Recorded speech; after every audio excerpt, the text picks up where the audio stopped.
Magandang araw mga kagabay. Ngayon po ay May 9, 2025, araw po ng Biyernes, devotion natin sa Sacred Heart of Jesus. Yung pagpapakilala po ng Panginoon bilang tinapay ng buhay na walang hanggan.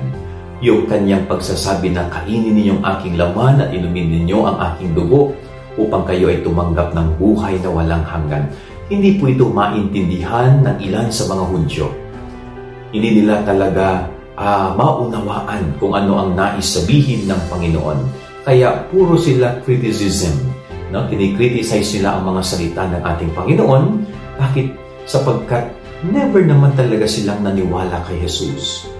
Kapag ang isang tao ay nakasara ang isipan, sarado ang kanyang pag-unawa, kahit mismo ang katotohanan ay hindi niya ito tatanggapin. So ganyan po nangyari sa mga Hudyo.